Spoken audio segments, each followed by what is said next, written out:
I walked into my son's engagement party in the same pair of boots I'd worn for 30 years, not because I couldn't afford better, not because I didn't know the difference. I wore them because those boots had stood in river mud at 5 in the morning, had climbed the same dock pilings my father taught me to climb, had outlasted 3 boats and 2 business partners and 1 divorce. Those boots were mine. They told the truth about who I was. My son's fiancée took one look at them and decided everything she needed to know about me. I'm getting ahead of myself. Let me back up. My name is Walter. I'm 63 years old. I've been a commercial fisherman my whole life. Started as a deckhand at 16 on my uncle's trawler out of Gloucester, Massachusetts. Worked my way up, bought my first boat at 28, built a processing operation by my mid-30s. By the time I was 50, I owned 4 vessels, a cold storage facility, and contracts with distributors up and down the eastern seaboard. Nobody handed me any of it. Every single dollar came out of 4 in the morning wake-ups, diesel fumes, and hands so raw in January you stopped feeling them sometime around the 2nd week of the month. But you wouldn't know any of that to look at me. I'm a big man, broad through the shoulders, weathered face, calluses that never fully go away. My hair went silver in my 40s, and I stopped caring about it around the same time. I drive a 10-year-old pickup truck because I like it. I don't wear suits unless someone is getting married or buried. I smell like salt water and engine grease more often than I'd like to admit. My son, Tyler, is nothing like me to look at. He's tall and lean, got his mother's sharp cheekbones and her talent for knowing which fork to use. He went to Boston College, got an MBA, took a position at a private equity firm in New York City. I was proud of him in the way you're proud of someone who went somewhere you never went, built something you couldn't have built. Different kind of proud than if he'd stayed and worked the boats, but proud all the same. He called me in March to tell me he was getting engaged to a woman named Courtney. Said her family was from Greenwich, Connecticut. Said her father was in finance. Said the engagement party was going to be at their home in Greenwich and he really hoped I'd come. I told him I wouldn't miss it. I should have asked more questions. The house in Greenwich was the kind of place that makes you recalibrate what you thought the word house meant. It sat at the end of a private road, white columns out front, manicured hedges cut into perfect spheres like somebody got paid to stand there all day with scissors. I counted 6 cars in the driveway that cost more individually than my first boat. I parked my truck at the far end, walked up the stone path in my good chinos, a blue button-down shirt, and those boots. I'd cleaned them. I wasn't trying to make a statement. I just don't own dress shoes that fit right anymore, not since I broke 3 toes on a winch cable 7 years ago. A woman in a white uniform opened the door before I could knock. Caterer, I figured. She looked at me, looked past me toward the driveway, and then stepped back to let me in. The foyer alone was bigger than my living room. Fresh flowers on a round table in the center, the kind of arrangement that costs $500 and lasts 3 days. Voices and laughter floated in from somewhere deeper in the house. That's when I heard Courtney. She was standing at the edge of the hallway with 2 of her friends, women her age, late 20s, dressed in the kind of outfits that look casual but aren't. She glanced at me, then leaned toward the friend on her left and said it. Not quite a whisper, not quite loud enough that she thought I'd hear, but loud enough that she didn't particularly care if I did. Oh God, he actually showed up in work boots. Her friend covered her mouth with her hand, trying not to laugh. Courtney added, quieter this time, but I still caught it. Tyler warned me. I just didn't think he'd actually, look at him. I stood in that foyer for a moment, didn't move, just took it in. I've been talked about before. When you come from where I come from and you move in certain circles, it happens. Usually people are more careful about it. Usually they wait until you've left the room. I decided I wasn't going to say anything, not then. I was going to find my son, shake his hand, meet the family, and be polite. That was the plan. Tyler appeared at the end of the hallway like he'd been watching for me. He looked relieved to see me, which I noted. A man shouldn't look relieved that his father showed up at a party. He should just look glad. He shook my hand and then pulled me into a hug, which surprised me. Tyler's not usually a hugger. He said, low, near my ear, "Dad, you made it. Thank you for coming," like I'd traveled through a war zone to get there. "It's Greenwich," I said, "not the moon." He smiled, but it was tight. He steered me toward the back of the house where the party was in full swing. Probably 40 people on the back terrace, another 20 inside. Open bar, past appetizers, a string quartet in the corner playing something I didn't recognize. Courtney's parents came over first. Her father's name was Douglas. He was about my age, maybe a year or two older, silver-haired and tanned in the way of people who winter somewhere warm. He had a handshake like a man who'd practiced his handshake. His wife Patricia was polished and pleasant, and her eyes went to my boots exactly once, very briefly, in a way she probably thought was invisible. Douglas asked me what I did. I told him I was in fishing. Commercial fishing, East Coast operations. He nodded with the expression people use when they're filing information in the not relevant drawer. He said, "Interesting. Tyler never mentioned. Well, what does that involve exactly?" I told him a little. The fleet, the processing facility, the distribution contracts. I kept it brief because I could see his attention drifting. He clapped me on the shoulder and said, "Well, good for you. Hard work, that kind of thing." And the voice people use when they're ending a conversation. And then he turned to someone else. For the next hour, I stood at the edges of things. I'm not much of a cocktail party person under the best circumstances. I don't talk about markets or ski houses or whatever renovation project is currently consuming someone's second property. I talked to a few people who were genuinely curious and genuinely kind, a retired teacher who'd grown up in Maine, a younger cousin of Courtney's who asked good questions about the fishing industry and actually listened to the answers. But mostly I watched. I watched Courtney work the room. She was good at it, graceful, funny, attentive in exactly the right amounts. She'd make a good partner for someone. But every time she moved past me, there was something in the set of her face, a slight cooling. The way she'd redirect a conversation that accidentally included me. And Tyler was shadowing her, moving where she moved, laughing when she laughed, looking like a man who had been very carefully remade into something and was concentrating hard on keeping the new shape. About an hour in, Douglas found me again. This time he had a drink in his hand and a different quality of attention. "So, Walter," he said, "Tyler tells me you've done quite well for yourself up in Massachusetts." I said that I'd done all right. "The thing is," he said, and shifted his weight, and I could feel the turn coming the way you feel. Weather change on the water. Courtney and Tyler have talked about their plans, long term. And I want to make sure Tyler's on solid footing going forward. His firm is good, don't get me wrong. But Courtney has a lifestyle. Not extravagant, we raised her to be sensible. But there are expectations. A home. Private schooling eventually, when the time comes. These things require planning. I waited. "I have an investment opportunity," he said. "A real estate development fund. Private placement. The minimum is $300,000, but for family I could potentially—" "Douglas," I said. He stopped. "I just met you 45 minutes ago." He had the grace to look slightly embarrassed, but not enough to drop it. Of course. I'm not asking for a decision tonight. I'm just letting you know the door is open. Family takes care of family." I looked at him for a long moment. Then I said, "I appreciate you sharing that," and I excused myself to go find another drink. I found Tyler instead. He was alone for a moment near the bar, watching the string quartet with that same tight look he'd had when he greeted me. "How are you doing?" he asked. "Your future father-in-law just pitched me an investment fund," I said. Tyler closed his eyes for half a second. "Dad, I'm not angry," I said. "I'm just telling you. He does that. It's how he is. He's not, Tyler." I kept my voice even. "Is this what you want?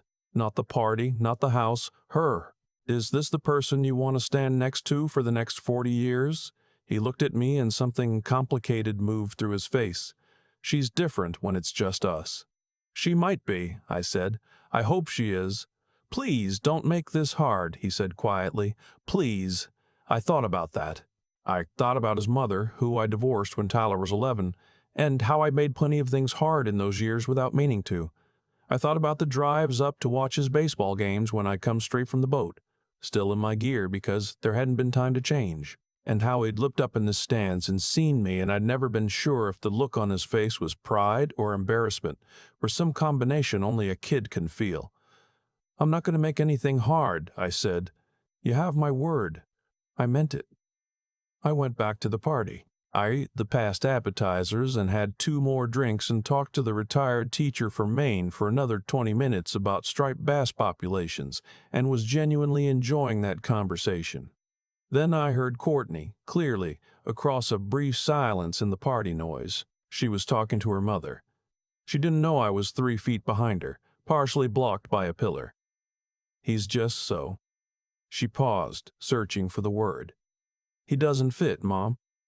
"I don't know how to explain it. He's going to come to the rehearsal dinner, he's going to come to the wedding, and every time I'm going to feel like I have to apologize to everyone for Darling," her mother said. "I just wish Tyler had said something to him about how to, I don't know, present himself. He looks like he came to fix the gutters." I stepped out from behind the pillar. Not to confront her, I want to be clear about that. I genuinely did not plan what happened next. I was just stepping away from the conversation I shouldn't have been hearing, and she turned at the sound of my movement, and our eyes met, and she knew immediately that I had heard every word. The color that went through her face, I won't describe it as satisfying, because it wasn't. It was just sad. I nodded at her once, politely. The way you nod at someone when you don't have anything to say that would improve the situation. Then I went to find Tyler. He was in a side hallway, phone in hand. He saw my face and his own face changed. "Dad, what happened?" "Nothing happened," I said. "I'm going to head out. It's early. The dinner hasn't even—" "I want you to listen to me," I said.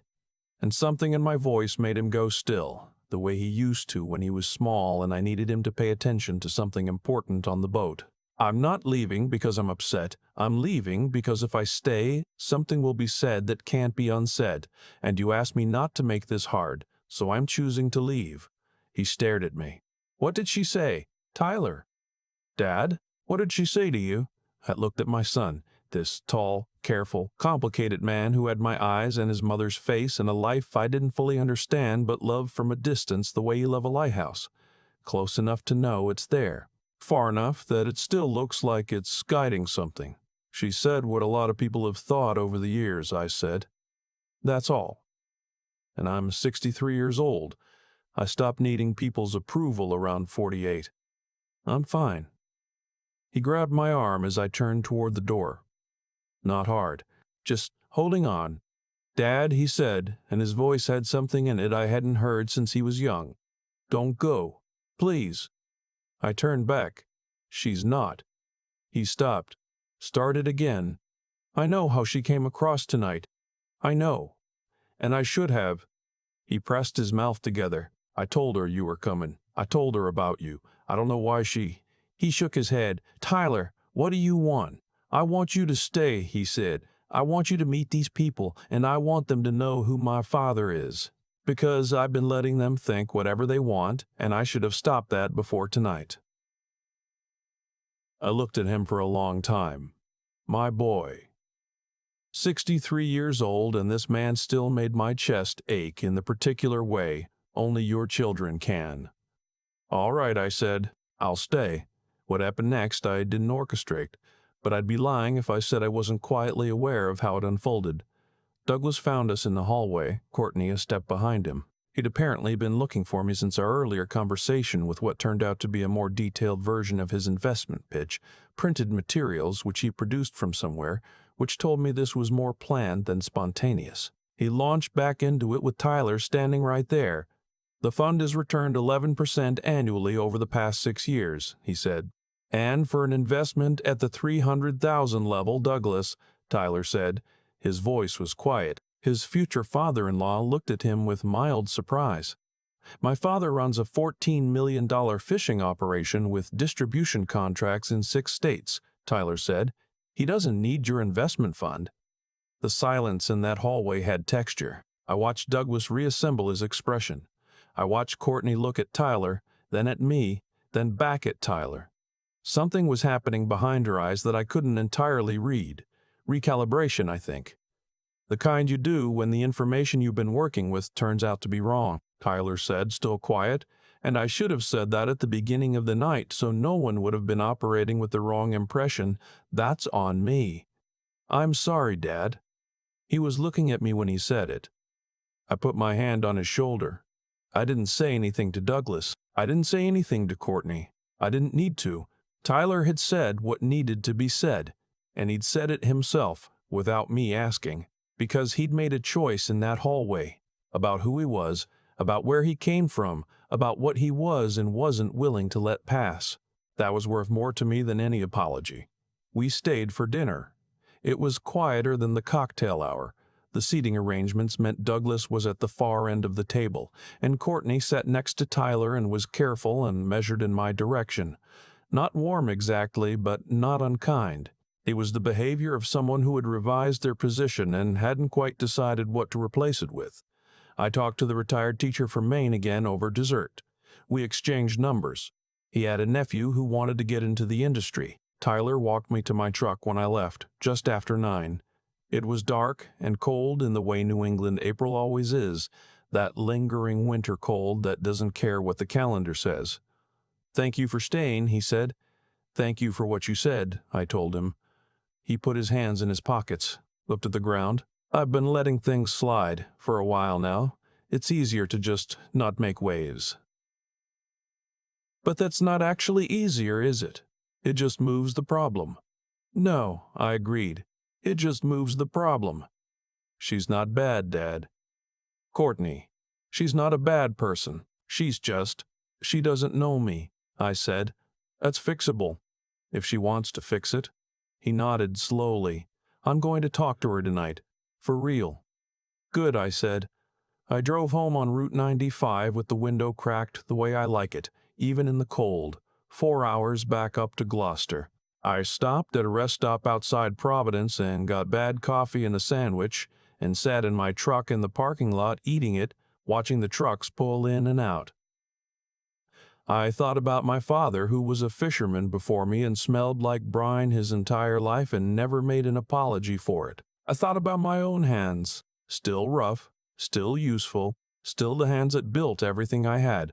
I thought about those boots sitting on my feet in a dining room in Greenwich, Connecticut, and I thought, those boots have been in places that room will never understand.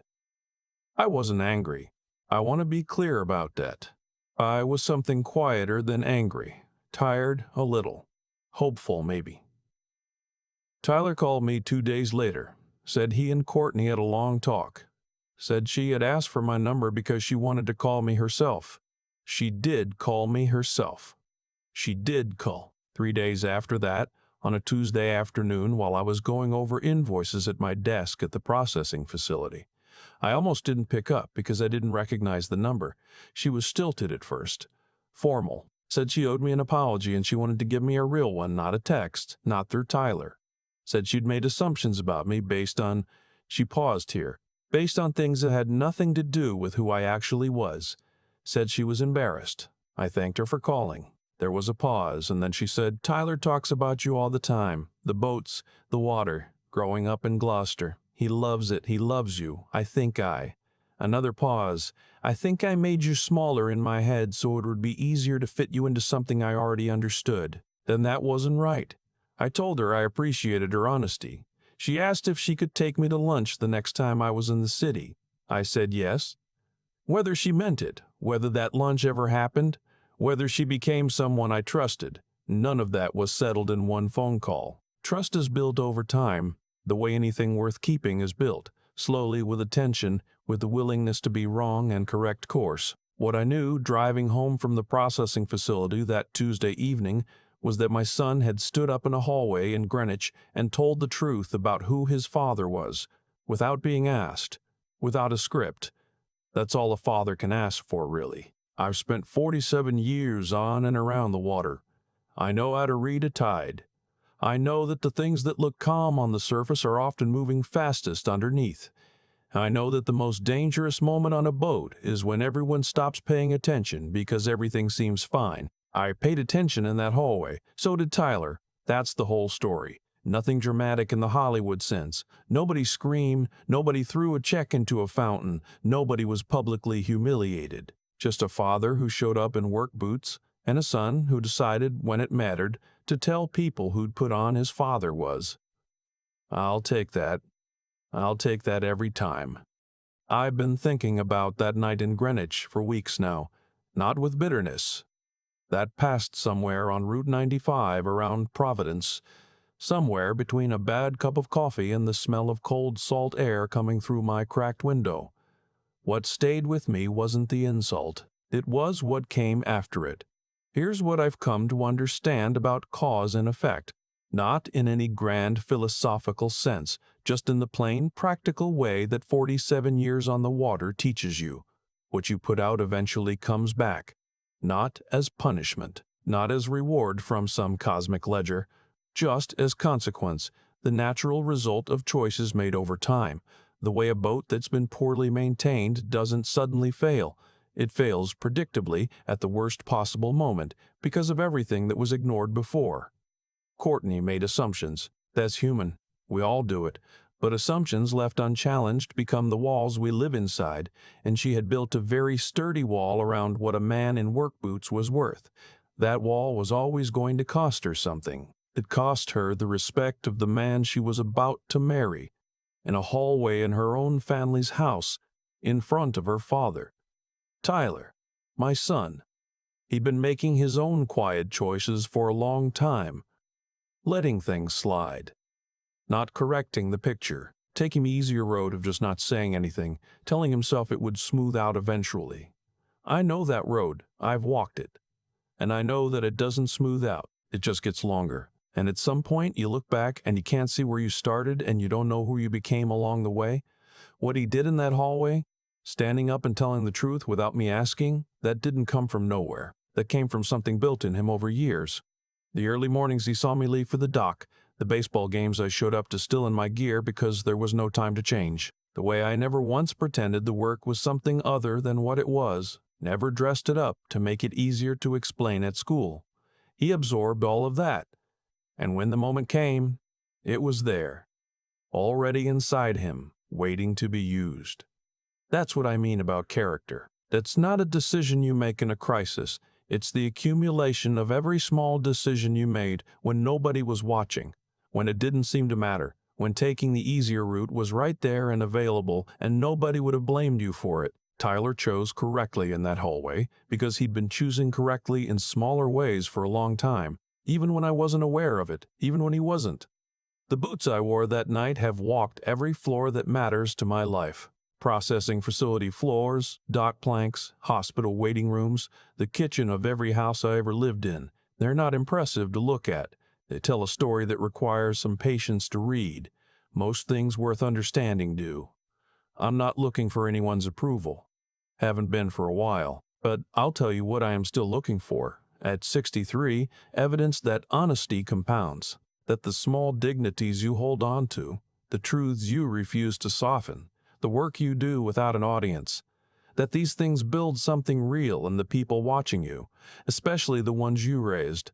Tyler gave me that evidence on a cold April night in Greenwich. That's enough for a long time.